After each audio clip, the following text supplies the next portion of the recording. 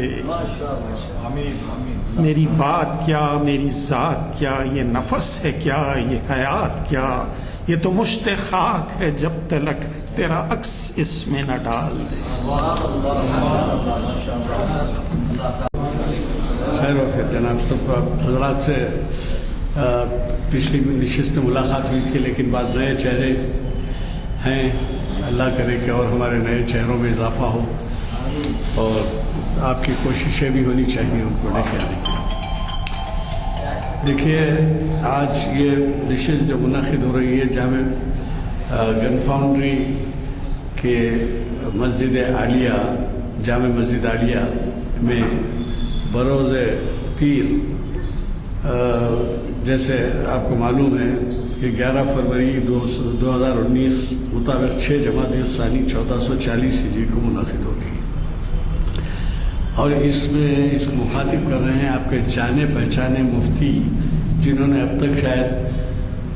2-3 درجن خطابات یہاں پہ ان کے ہوئے ہیں۔ یہ آپ کو یہ بھی معلوم ہے کہ ہم عنوان جو ہے مقرر پر چھوڑ دیتے ہیں، تو انہوں نے بہت ہی اہم عنوان تاریخ کے ورقوں سے مطالعے کے بعد نکالا ہے، ظہور مہدی و نزول عیسیٰ اور کانا دجال سے متعلق نبی کریم صلی اللہ علیہ وسلم کے ارشادات۔ اب یہ بات کہ کانا دجال کیا ہے، کون تھا، کس طریقے سے اس کے بارے میں تاریخ اسلام میں ذکر ہے، یہ تو آج کے نوجوان کیا بڑے بزرگ بھی نہیں جانتے، اور ان کو بھی کم از کم واقفیت ہو جائے گی کہ کیوں جو ہے کانا دجال کے بارے میں ہمارا لیے جاننا ضروری ہے۔ آج کے ہمارے مقرر مفتی محمد عرفان قاسمی صاحب تعارف محتاج نہیں ہیں، وہ جب بھی یہاں مخاطب کرتے ہیں تو ان کے جو خیالات ہوتے ہیں وہ اخباروں میں بھی اچھی طرح سے رپورٹ کیے جاتے ہیں، اور پھر یہ نہیں بلکہ کئی جگہ سے استفسارات بھی ہوتے ہیں اس کے بارے میں. آپ کو ایک واقعہ سناؤں میں کہ یہ ہمیں جو ہے الیکشن سے پہلے تقریر کر رہے تھے. کون ہے بھائی؟ ذرا دیکھیے، سمجھائیے کیا ہے، روزانہ سمجھانا کیا. تو الیکشن سے پہلے انہوں نے ایک اسپیچ دی جو اپنے آپ کی نوعیت میں جو ہے انوکھی تھی، اور سارے ہمارے شہر میں کیا اضلاع میں بھی اس کے اثرات ہوئے. اور انہوں نے اس بات کی تاکید کی کہ الیکشن میں ووٹ ڈالا جائے، اور اس کی وجہ یہ بتائی کہ آپ الیکشن میں ووٹ ڈال کے گواہی دے رہے ہیں. کیا گواہی دے رہے ہیں؟ کہ عوامی خدمت کے لیے جس کو چنا گیا تھا اس نے صحیح طور پہ خدمت انجام دی یا نہیں دی، اور اس کے بجائے آپ گھر پہ بیٹھے رہیں گے تو یہ جو ہے مناسب بات نہیں ہے. تو اس کو مختلف اشکال میں نے دیکھا کہ اخباری بیانات کے ذریعے علماء دین بھی جو ہے اس مفہوم کو جو آگے بڑھائے اپنے اپنے انداز سے. جی ہاں، نہیں، کافی لوگوں کے ووٹ دینے کے علاوہ علماء بھی اب تک اس معاملے میں اتنی باتیں نہیں بولے تھے جتنی کہ مفتی صاحب نے اس دن ہمیں آگاہ کیا. اور ظاہر ہے کہ اس کے بعد جو علماء کے بیانات آئے تو اس کی وجہ سے ظاہر ہے کہ تعداد بھی بڑی ووٹ دینے والوں کی. یہ ہماری شریعت انفارمیشن سروس کی 752ویں نشست ہے. جی 752 لکھے.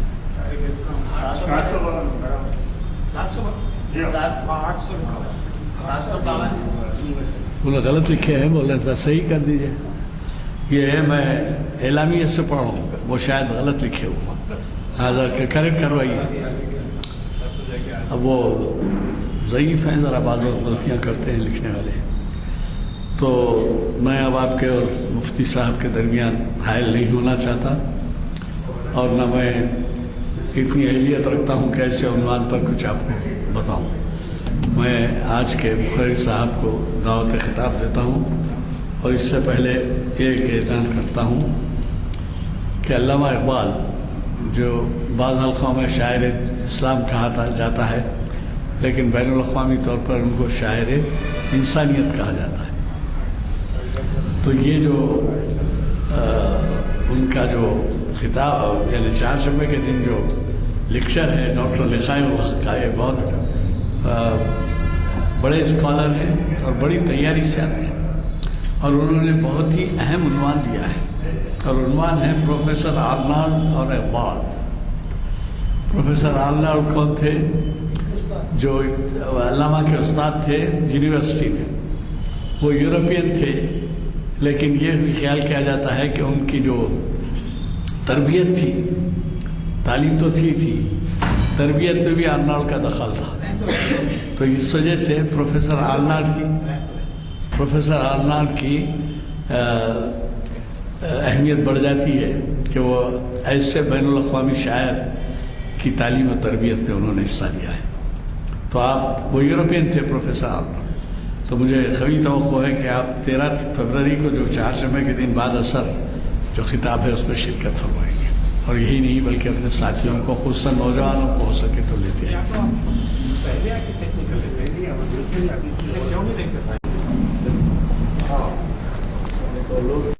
السلام علیکم ورحمۃ اللہ وبرکاتہ. بسم اللہ الرحمن الرحیم. نحمده ونصلي ونسلم على رسولنا الكريم. اما بعد، قال النبي صلى الله عليه وسلم: لا تقوم الساعة حتى تملأ الأرض ظلما وجورا وعدوانا ثم يخرج من أهل بيته من يملأها قسطا وعدلا، أو كما قال عليه الصلاة والسلام. محترم و مکرم گرامی قدر حاضرین کرام و ناظرین عظام،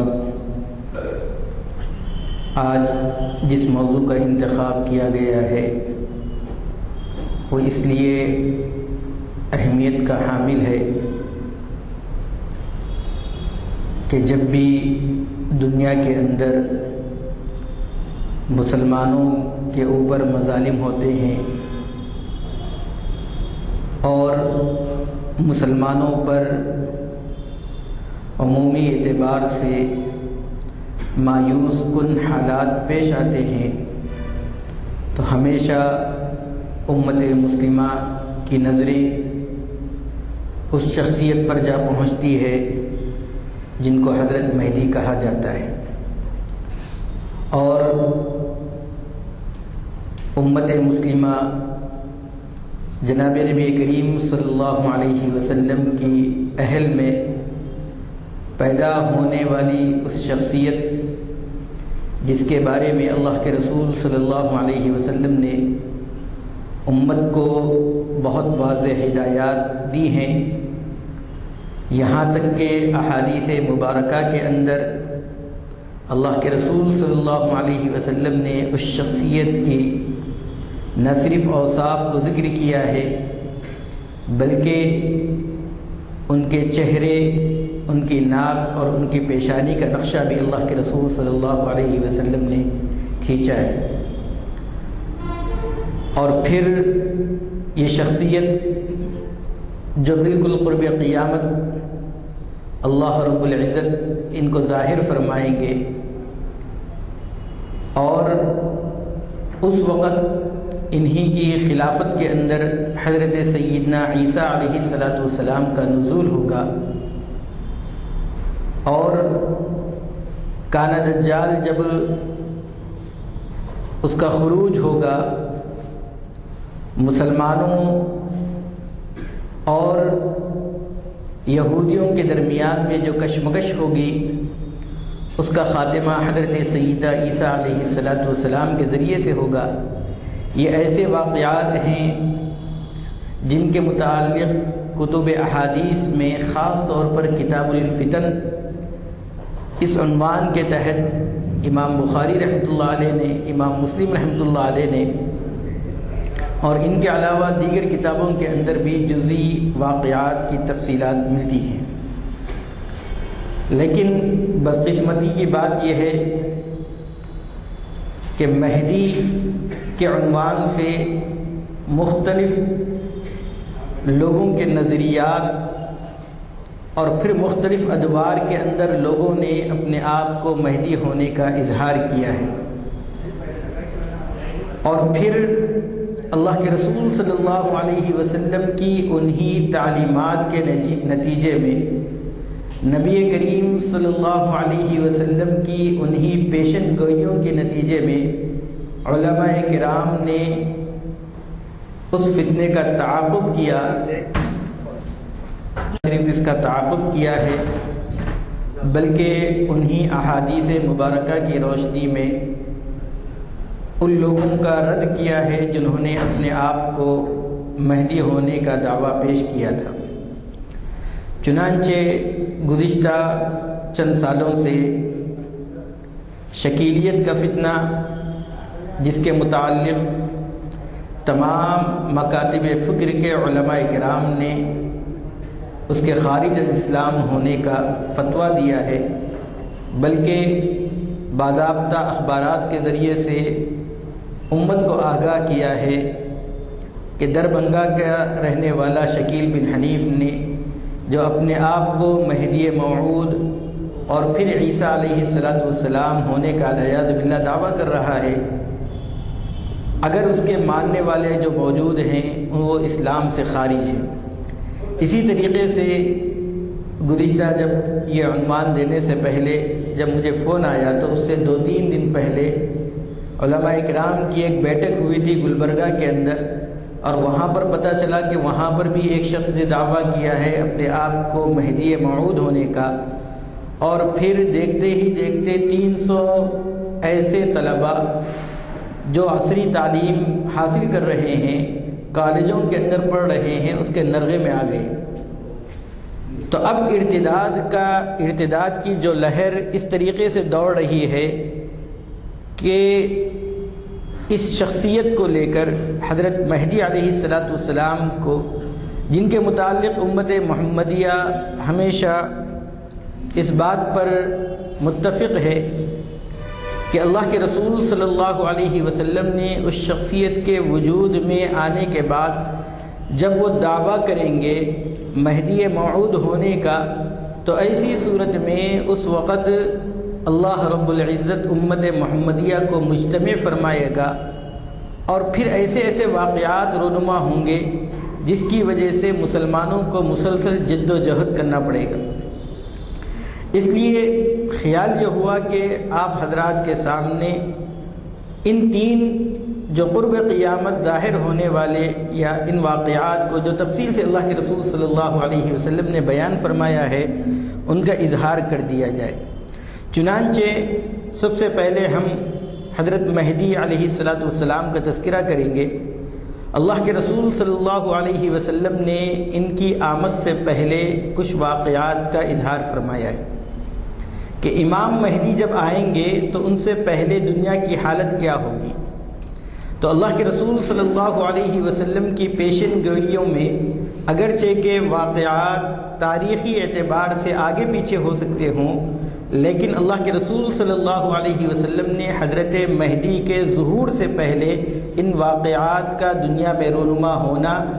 بتلایا ہے۔ یہ آپ صلی اللہ علیہ وسلم کی پیشن گوئی ہے۔ چنانچہ اللہ کے رسول صلی اللہ علیہ وسلم نے فرمایا کہ شام اور عراق کی اقتصادی ناکہ بندی کر دی جائے گی۔ شام اور عراق کی اقتصادی ناکہ بندی کا مطلب یہ ہے کہ ان ممالک پر باہر سے غذاؤں کا پہنچنا، ضروریات زندگی کا پہنچنا، عالمی اعتبار سے ان کا بائیکاٹ کر دیا جائے گا۔ آج ہم فلسطین کو دیکھ رہے ہیں کہ وہاں پر مختلف جگہوں سے آنے والی امداد کو روک دیا گیا ہے، اس کی اقتصادی ناکہ بندی کر دی گئی ہے۔ شام کی بھی صورتحال یہی ہے، عراق کی بھی قریب صورتحال یہی ہے۔ اللہ کے رسول صلی اللہ علیہ وسلم نے حضرت مہدی کے ظہور سے پہلے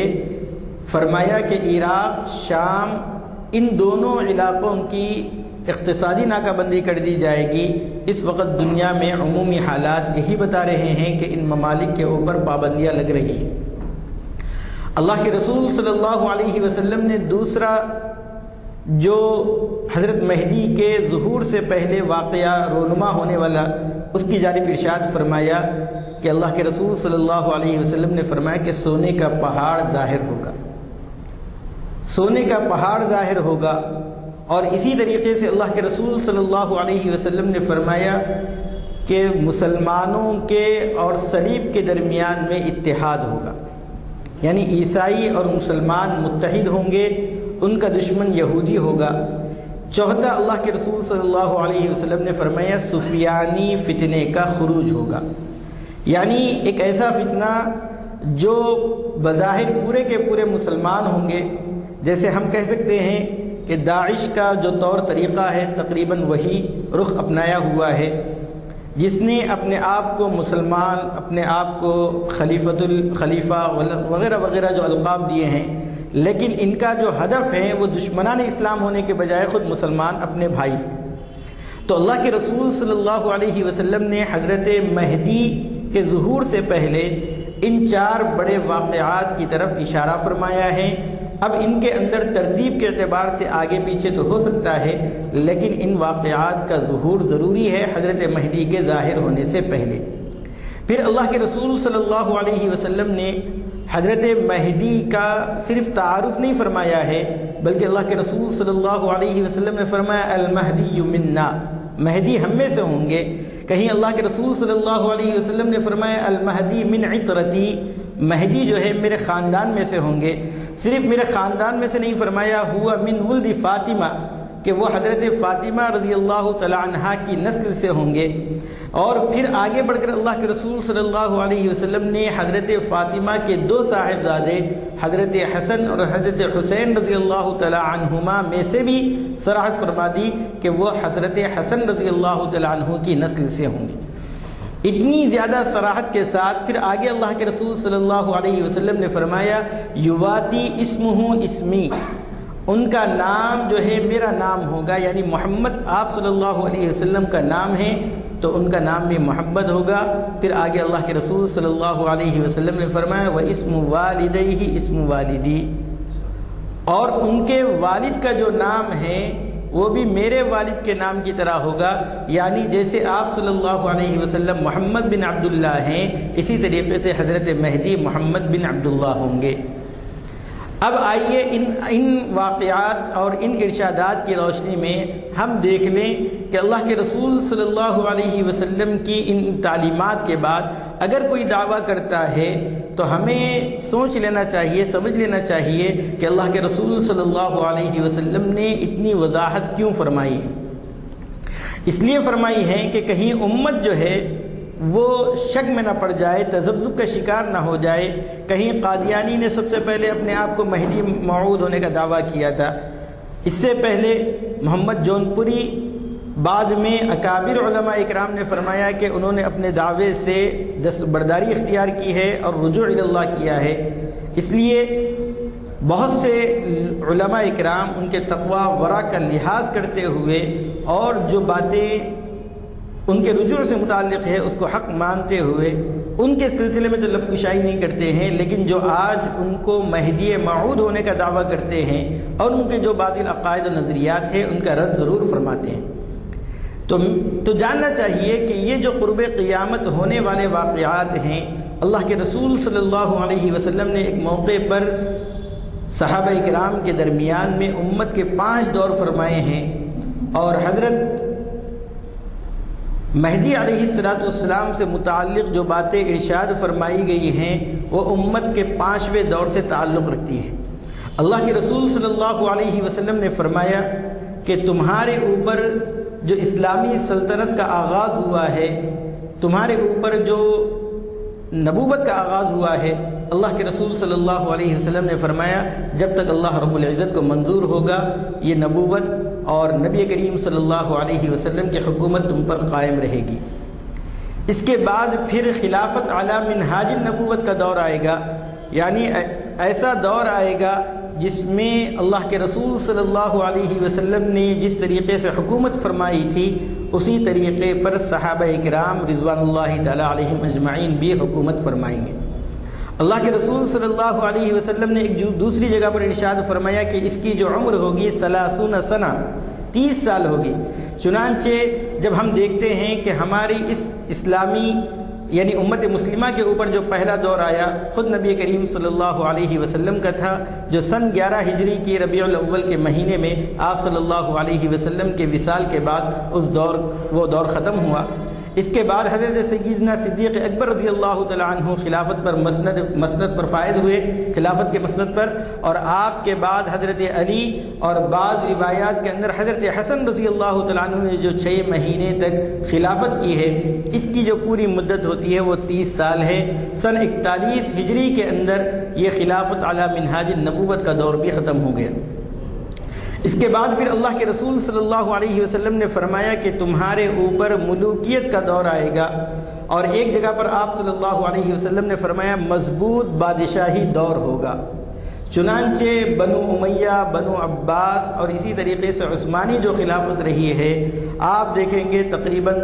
1200 سال تک محیط یہ جو مضبوط حکومت تھی جس کی طرف اللہ کے رسول صلی اللہ علیہ وسلم نے اشارہ فرمایا تھا، ان میں ان 3 حضرات یعنی خلافت عباسی بھی اس کے اندر ہے، بنو امیہ کی خلافت یعنی ان کی حکومت بھی اس کے اندر شامل ہے، اور عثمانی دور حکومت بھی اس کے اندر شامل رہا ہے۔ سن 1923 کے اندر جب عثمانی دور کا خاتمہ ہوا تو اللہ کے رسول صلی اللہ علیہ وسلم نے چوتھے دور کی جو پیشن گوئی فرمائی ہے وہ انانیت کا دور فرمایا کہ ایسے بادشاہ ہوں گے جو اپنی منمانی زندگی گزاریں گے۔ چنانچہ اس وقت ہم وہی چوتھے دور کے اندر چل رہے ہیں۔ پھر اس کے بعد اللہ کے رسول صلی اللہ علیہ وسلم نے 5واں دور فرمایا ہے، وہ دور ہوگا خلافت علی منہاج النبوت کا۔ جو خلافت علی منہاج النبوت کا دور ہوگا وہ دور کے اندر اللہ کے رسول صلی اللہ علیہ وسلم نے فرمایا کہ زمین اپنے خزانے اگل دے گی، آسمان سے بارشیں ہوں گی، زکوٰۃ لینے والا کوئی نہیں ہوگا، لوگ ڈھونڈتے پھریں گے زکوٰۃ دینے کے لیے لیکن لینے والا کوئی نہیں ہوگا، پوری دنیا کے اندر عدل و انصاف قائم ہوگا۔ یہ جو دور ہے اسی دور کو ہم مہدی رضی اللہ تعالیٰ عنہ کے دور سے یاد کریں گے، جس میں اللہ کے رسول صلی اللہ علیہ وسلم نے ان کے متعلق جو فرمایا کہ 7 یا 8 سال کا یہ جو دور ہوگا، اس کے اندر تملأ الارض، زمین بھر جائے گی عدلا و قسطا، عدل و انصاف سے، ہر جگہ عدل و انصاف کا معاملہ ہوگا۔ اور پھر حضرت مہدی کا جو ظہور ہوگا، خود وہ دعویٰ نہیں کریں گے بلکہ لوگ ان کو پہچانیں گے، اور کہاں پہچانیں گے؟ جبکہ آپ خانہ کعبہ کا غلاف پکڑ کر اللہ رب العزت سے دست بدعا ہوں گے۔ اس وقت وہ بھی اللہ کے رسول صلی اللہ علیہ وسلم نے فرمایا کہ حجر اسود کے قریب جو ہے لوگ ان کو پہچانیں گے۔ اس لیے اتنی صراحت ہمارے لیے کافی ہونی چاہیے۔ اگر کوئی دعویٰ کرتا ہے اپنے آپ کو مہدی موعود ہونے کا، تو ایسی صورت میں امت مسلمہ کو کم از کم اتنا علم ہونا چاہیے کہ اللہ کے رسول صلی اللہ علیہ وسلم نے اس شخصیت کے سلسلے میں ہمارے سامنے اتنی واضح ہدایتیں دی ہیں کہ وہ جو ہے حضرت فاطمہ، اور حضرت فاطمہ کے بھی جو 2 اولاد ہیں ان میں سے حضرت حسن، اور پھر حضرت حسن کی اولاد میں ہونا کافی نہیں ہے بلکہ ان کا نام جناب نبی کریم صلی اللہ علیہ وسلم کے نام کے مطابق، اور ان کے والد کا نام بھی جناب نبی کریم صلی اللہ علیہ وسلم کے نام کے مطابق ہونا ہے۔ پھر اللہ کے رسول صلی اللہ علیہ وسلم نے ان کا حلیہ جو بیان فرمایا ہے، اس میں فرمایا کہ ان کی پیشانی کشادہ ہوگی، ان کی پیشانی کشادہ ہوگی، ناک لمبی ہوگی، چہرہ جو ہے روشن ہوگا۔ اللہ کے رسول صلی اللہ علیہ وسلم نے پھر آپ ان کے اخلاق کے سلسلے میں فرمایا کہ ان کے اخلاق وہی ہوں گے جو میرے اخلاق ہیں، البتہ جو ہے میری جو رنگت ہے یا میرے جو خلقی جو صفات ہے اس سے وہ متصف نہیں ہوں گے، اخلاقی اعتبار سے اللہ کے رسول صلی اللہ علیہ وسلم سے یہ متصف ہوں گے۔ پھر جب 2 یہودیوں کا اور حضرت مہدی کی فوج کا جب آمنا سامنا ہوگا، اور مسلمان 3 دن تک لڑائی کریں گے، جس میں سے 2 دن جب مسلمان یہودیوں سے لڑنے جائیں گے تو جتنی تعداد گئی تھی 2/3 وہاں پر جام شہادت نوش فرمائے گی، 1/3 واپس آئے گی۔ دوسرے دن بھی حضرت مہدی لشکر کو بھیجیں گے، وہ بھی اسی کے اندر بھی وہی واقعہ ہوگا کہ 2/3 شہادت فرما جائے گی اور 1/3 واپس آئے گی۔ ایسی کشمکش کے عالم میں جب سب لوگ اللہ رب العزت سے رجوع ہوں گے اور حضرت مہدی فجر کی نماز پڑھانے کے لیے دمشق کی جامع مسجد میں اقامت کہی جا چکی ہوگی، حضرت مہدی مصلی پر کھڑے ہوں گے، اس وقت حضرت عیسیٰ علیہ السلام کا نزول ہوگا۔ 2 فرشتوں کے کندھوں پر ہاتھ رکھ کر آپ دمشق کی جامع مسجد کے مینارے پر اتریں گے، اور پھر آپ صلی اللہ علیہ وسلم نے جو احادیث کے اندر حضرت عیسیٰ علیہ السلام کی کیفیت بیان فرمائی ہے وہ یہ ہے کہ آپ کے بال نرم ہوں گے، زرد لباس پہنے ہوئے ہوں گے، اور اللہ کے رسول صلی اللہ علیہ وسلم نے فرمایا کہ جب حضرت عیسیٰ علیہ السلام تشریف لائیں گے تو ایسا محسوس ہوگا گویا کہ ابھی نہا کر آئے ہیں، اور آپ جیسے ہی سر نیچے کریں گے تو آپ کے چہرے سے، آپ کے سر سے جو ہے پانی کے قطرات ٹپکیں گے۔ حضرت مہدی جیسے ہی حضرت عیسیٰ علیہ السلام کو دیکھیں گے فوراً پیچھے ہٹنے لگیں گے، آپ اشارے سے منع فرمائیں گے کہ نہیں، لیکن حضرت مہدی باصرار پیچھے ہٹنے لگیں گے، تو بعد میں حضرت عیسیٰ اپنے ہاتھ کا سہارا دے کر حضرت مہدی کو آگے بڑھائیں گے، اور یہ علامت ہوگی کہ اب حضرت عیسیٰ علیہ السلام کا جو نزول ہوا ہے بحیثیت نبی نہیں ہوا ہے، بحیثیت امتی ہوا ہے، اس لیے کہ نبی کی موجودگی میں کوئی اور امام نہیں بن سکتا ہے۔ یہاں پر امت مسلمہ کی، امت محمدیہ کی یہ خصوصیت یہ ہے کہ حضرت عیسیٰ علیہ السلام پہلی مرتبہ جب زمین پر نزول ہوگا اور آپ نماز پڑھیں گے تو وہ جناب نبی کریم صلی اللہ علیہ وسلم کی امتی کی اقتداء میں نماز پڑھیں گے۔ پھر اس کے بعد نماز کے بعد حضرت مہدی اور حضرت عیسیٰ علیہ السلام کی تفصیل سے گفتگو ہوگی، جنگ کے متعلق گفتگو ہوگی۔ پھر حضرت عیسیٰ علیہ السلام حکم دیں گے کہ دروازہ کھول دو۔ دروازہ کھولنے کے بعد کانا دجال جو اپنی لشکر کو لے کر بہت زیادہ جوش میں تھا، اور اس نے 2 دن تک جو مسلمانوں کا حشر کیا تھا، اس کی وجہ سے اس کو یہ یقین تھا کہ اب تیسرے دن جو ہے میں ان لوگوں پر فتح پا جاؤں گا، غالب آ جاؤں گا۔ روایات میں آتا ہے کہ جیسے ہی حضرت عیسیٰ علیہ السلام کی نظر حضرت عیسیٰ علیہ السلام پر پڑے گی، فوراً بھاگنے لگے گا، اور بھاگتے ہوئے حضرت عیسیٰ علیہ السلام اس کا تعاقب کریں گے۔ تو اسرائیل میں آج جو مقام لد ہے اور جہاں پر اسرائیل میں آج ہوائی اڈہ بنا ہوا ہے، حضرت مولانا اسد قاسم سنبلی رحمۃ اللہ مدد اللہ العالی نے اپنی کتاب امام مہدی شخصیت و حقیقت کے اندر لکھتے ہیں کہ عجیب اتفاق یہ ہے کہ اللہ کے رسول صلی اللہ علیہ وسلم نے جس مقام کی تعیین فرمائی ہے کہ یہاں سے کانا دجال فرار ہونے کی طاق میں ہوگا، آج وہیں پر ہوائی جہاز بنا ہوا، ہوائی اڈہ بنا ہوا ہے، ایئرپورٹ وہیں پر بنایا گیا ہے۔ اور اللہ کے رسول صلی اللہ علیہ وسلم فرماتے ہیں کہ جیسے ہی حضرت عیسیٰ علیہ السلام اس کو دیکھیں گے، اس کے حواس باختہ ہو جائیں گے، اور حضرت عیسیٰ علیہ السلام اس کے اوپر نیزہ مار کر اس کو ہلاک کر کے باضابطہ مسلمانوں کے دلوں میں جو اس کا رعب بیٹھا ہوا تھا اس کو ختم کرنے کے لیے آپ نیزہ آسمان کی طرف اٹھائیں گے، اور اس کے ہلاکت ہونے کا یقین مسلمانوں کو ہو جائے گا۔ اس کے بعد پھر اللہ کے رسول صلی اللہ علیہ وسلم فرماتے ہیں کہ جب حضرت عیسیٰ علیہ السلام کانا دجال کا خاتمہ کر چکے ہوں گے تو اس کے بعد یہودیوں کا خاتمہ کرنے کے لیے جب مسلمان جائیں گے تو پتھر بھی گواہی دے گا کہ میرے پیچھے یہودی چھپا ہوا ہے، تم اس کا خاتمہ کر دو۔ صرف ایک درخت ہے جس کے متعلق حضرت اسد قاسم سنبلی صاحب مدد اللہ العالی فرماتے ہیں کہ آج اسرائیل کے اندر اسی درخت کی کاشت زیادہ ہو رہی، اسی درخت کی کاشت زیادہ وہ کر رہے ہیں، تو وہ درخت کے علاوہ باقی سب گواہی دینے لگیں گے کہ میرے پاس یہودی ہے، تم اس کا خاتمہ کر دو۔ چنانچہ اللہ کے رسول صلی اللہ علیہ وسلم فرماتے ہیں کہ حضرت مہدی اور حضرت عیسیٰ علیہ السلام کا یہ جو ملاب ہوگا اس سے یہودیت کا خاتمہ ہو جائے گا، اب ہمیشہ کے لیے یہودیت کو ختم کر دیا جائے گا۔ پھر حضرت عیسیٰ علیہ السلام چونکہ عیسائی انہی کو مانتے ہیں تو یہ تمام کے تمام مسلمان ہو جائیں گے، پھر ان کا جو مقابلہ ہوگا وہ کفار سے ہوگا، پوری دنیا کے اندر اسلام کا بول بالا ہو جائے گا، زمین اپنے خزانے اگل دے گی۔ اور اللہ کے رسول صلی اللہ علیہ وسلم نے حضرت عیسیٰ علیہ السلام سے متعلق اتنی وضاحت فرمائی ہے کہ حضرت شعیب علیہ السلام کے خاندان میں نکاح ہوگا، آپ کی اولاد بھی ہوگی، پھر جب آپ کا انتقال ہوگا تو روضہ اطہر میں چوتھی قبر حضرت عیسیٰ علیہ السلام کی ہوگی۔ اسی طریقے سے اس زمانے میں جو کانا دجال نکلا ہے، اللہ کے رسول صلی اللہ علیہ وسلم نے صحابہ کرام کو کانا دجال سے متعلق بہت ڈرایا کرتے تھے۔ بعض مرتبہ حضرات صحابہ کرام فرماتے ہیں کہ اللہ کے رسول صلی اللہ علیہ وسلم جب کانا دجال کا تذکرہ کرتے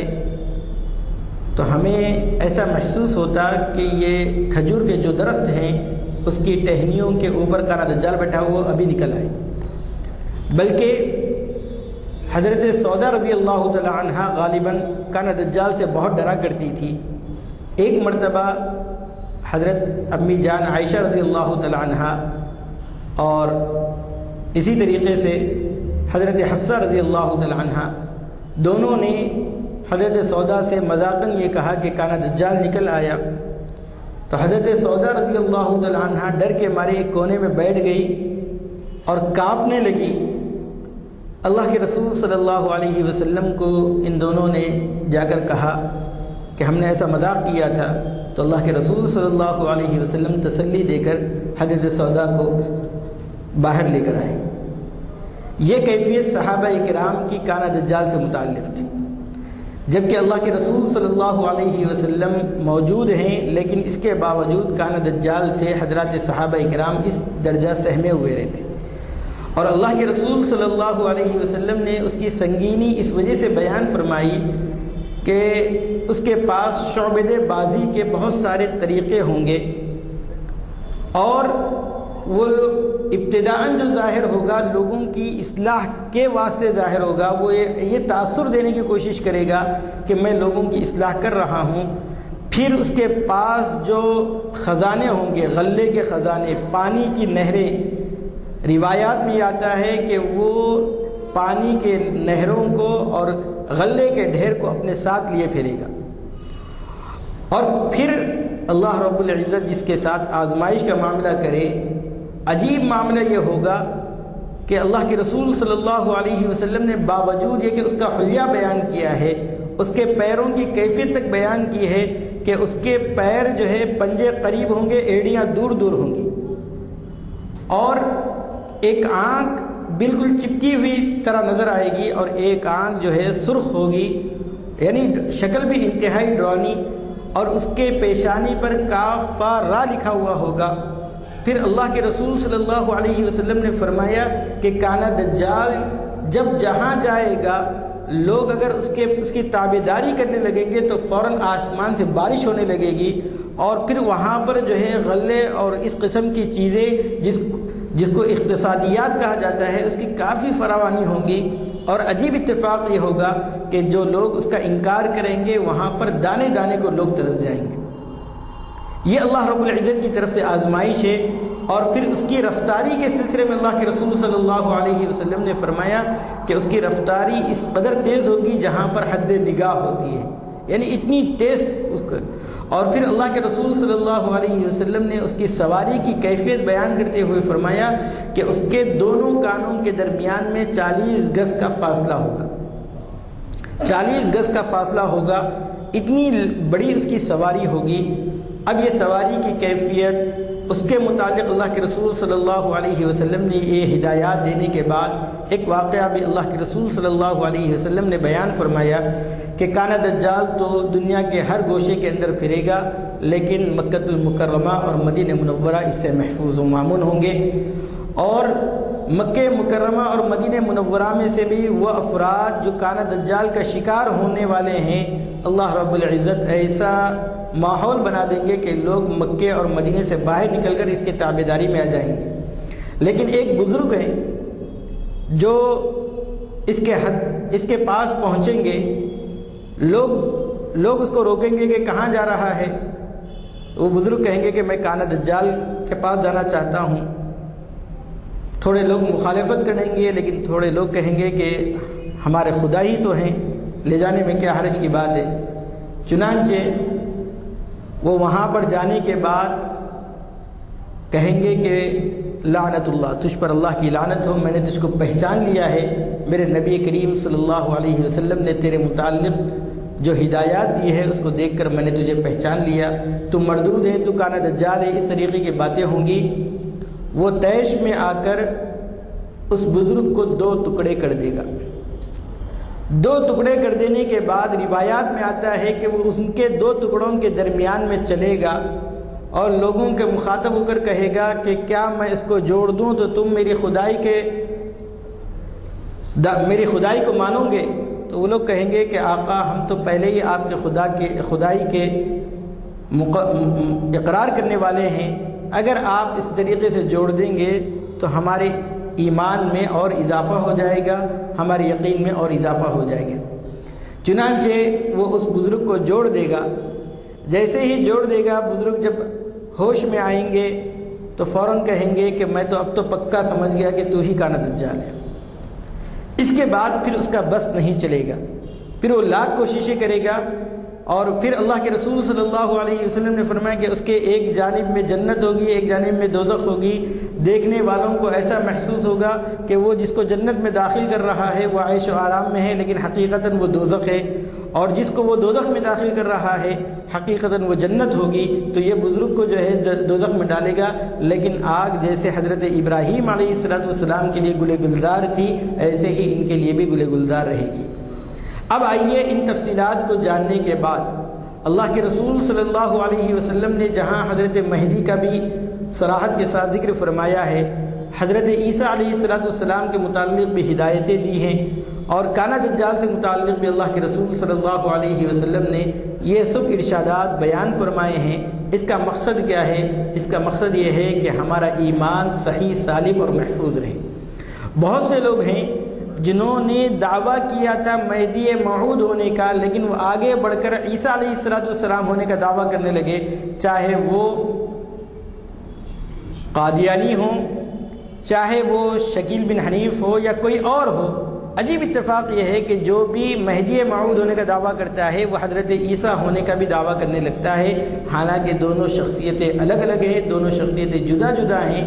اور پھر اللہ کے رسول صلی اللہ علیہ وسلم نے ان کے متعلق جو جزئیات بیان فرمائی ہے، حالانکہ عام طور پر ہم احادیث مبارکہ یا قرآن مجید کی آیات پر نظر ڈالتے ہیں تو ہمیں پتہ چلتا ہے کہ قرآن مجید اور احادیث مبارکہ اصولیات پر بحث فرماتا ہے، ان دونوں میں اس کے متعلق بحث ہوتی ہے، لیکن جزئیات جو ہے وہ علماء امت کے حوالے کیے جاتے ہیں کہ وہ ان کی تشریح کرے۔ لیکن اللہ کے رسول صلی اللہ علیہ وسلم نے قرب قیامت ہونے والے ان 3 واقعات سے متعلق جزئی تفصیلات بھی بیان فرمائی ہے امت کی رہبری اور رہنمائی کے لیے۔ اس لیے ہمیں اصل جو ماخذ ہے قرآن و حدیث، اسی کا گہرائی سے مطالعہ کرنا چاہیے اور اس سے متعلق جو مضامین ہیں اس کو اپنے اندر سمیٹنا چاہیے۔ بعض روایات اصل کے اعتبار سے، جس کو اسماء الرجال کہتے ہیں، ضعیف ہو سکتی ہیں، لیکن اتنی بڑے صحابہ اکرام کی تعداد اس روایات کو بیان کرتی ہے جن میں حضرت عثمان غنی، حضرت علی اور اس کے علاوہ جلیل القدر صحابہ اکرام ہیں جن کی تعداد 24 ہے، اور 75 سے زیادہ احادیث کتب ستہ کے اندر، یعنی ان کتابوں کے اندر جن کو ہم صحائح ستہ کہتے ہیں، ان احادیث کے اندر اس درجے کی اس احادیث کے متعلق باتیں ملتی ہیں۔ اس لیے ہمیں چاہیے کہ ہمیں ان شخصیات کے متعلق پورا علم ہو، اور کوئی اگر ہمیں بہکانے کے لیے آئے تو ہم ان کا موازنہ ان احادیث کے ذریعے سے کریں تاکہ ہمارا علم بھی پختہ ہو جائے، اور ان جیسے جو باطل عقائد کے نظریات لوگ ہیں ہم ان کا صحیح جواب دے سکیں۔ اللہ رب العزت سے دعا ہے کہ اللہ رب العزت ہم تمام کو صحیح طور پر قرآن مجید کو سمجھنے اور احادیث مبارکہ پر سمجھنے اور اس پر عمل کرنے کی ہمیں توفیق عطا فرمائے۔ آمین وآخر دعوانا الحمدللہ رب العالمین۔